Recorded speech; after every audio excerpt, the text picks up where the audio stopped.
पांडव वो हार गए। और हारे भी क्यों? क्योंकि जो चौसा का खेल है वो छलवश, मतलब उसमें जो शकुनी मामा थे, शकुनी मामा ने छल किया और छल करके जो पास उनको वश में कर लिया था, और इस कारण से जो ये पांडव है वो हार गए। क्योंकि छल के द्वारा हारे हो, तो जो शर्त ये थी कि अगर जो हारेगा वो 12 वर्ष के लिए वनवास जाएगा। ठीक है, तो पांडव जो 12 वर्ष के लिए वनवास गए, और एक बात का लाभ क्या था? अज्ञातवास में शर्त ये थी कि आपको जो 1 साल तक वहां रहना है, और रहोगे कैसे कि किसी को मतलब कौरवों को पता न चले कि आप किस रूप में हो और कौन हो।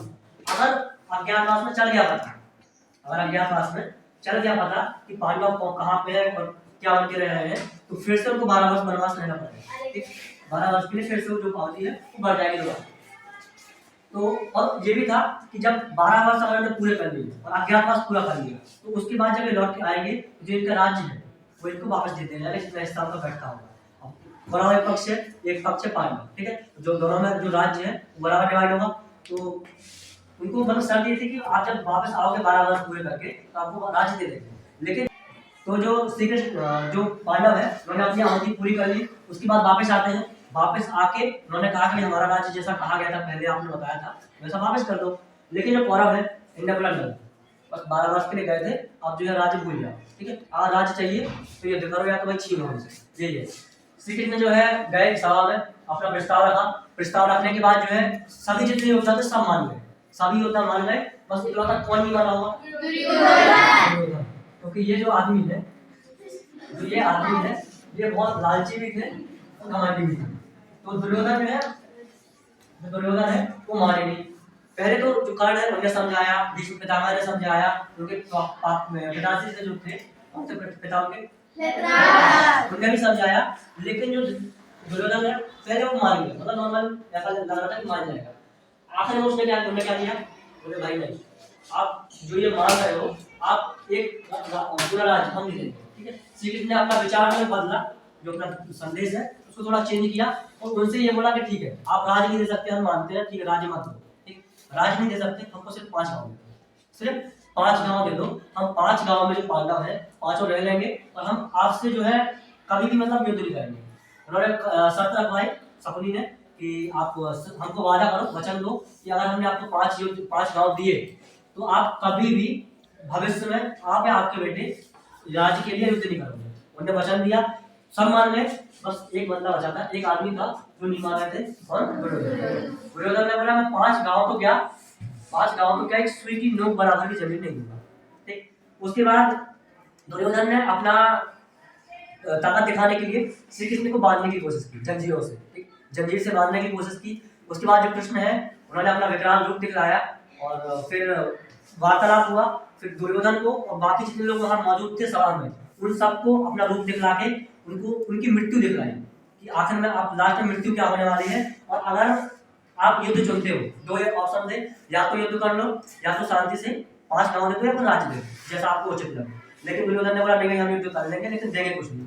ठीक, तो जो कृष्ण है उन्होंने बोला या तो युद्ध कर लो या तो ये। और जब उन्होंने युद्ध चुना, उन्होंने पूरा जितना मतलब युद्ध का जो दृश्य है उनके सामने रख दिया।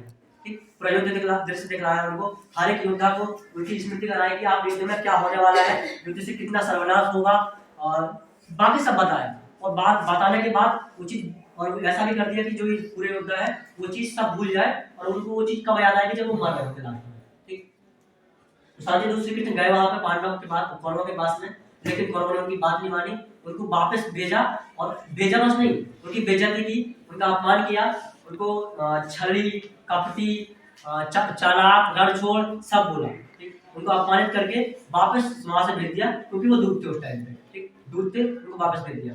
इसके बाद जब कृष्ण आते हैं वापस पांडवों के पास, फिर अब ये तय हो गया था कि भाई आज जो भी होने वाला आगे सिर्फ युद्ध है। उसके बाद रणनीति बनती है, सेनाएं इकट्ठी होती है। अच्छा ये बताओ कौरवों की सेना कितनी इकट्ठी होती है? 11 अक्षोहिणी। ठीक है, 11 कौरवों की, और पांडवों की 8 नहीं थी, 7। ठीक है, पांडवों की थी 7, पांडवों की 7 अक्षोहिणी सेना थी। इसके बाद युद्ध की शुरुआत होती है। फिर आगे अब आप लोगों को बताऊंगा मैं कि कैसे जो युद्ध है घटित होता है, कैसे एक एक करके राजा लड़ते हैं, दोनों पक्ष पांडव पक्ष और कौरव पक्ष लड़ते हैं, कैसे जो युद्ध खत्म होता है सब आपको बाद में बताऊंगा। ठीक है, तो इतना समझ में आया अभी? अच्छा ठीक है, कुछ क्वेश्चन पूछ लेते हैं। पक्का समझ में आया ना सबको? Yes sir. अच्छा बताओ संजय कौन थे? एक लोग बताओ लास्ट में आप।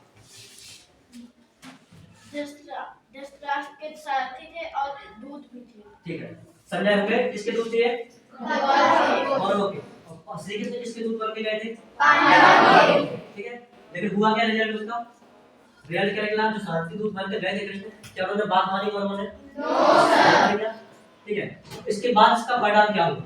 मतलब सबब क्या हुआ? युद्ध। ठीक है, तो जो शांति प्रस्ताव था उसको ठुकराने के बाद युद्ध हुआ, जिसको हम बोलते हैं महाभारत। ठीक है, महाभारत का युद्ध हुआ। कहाँ पे हुआ था ये पता है?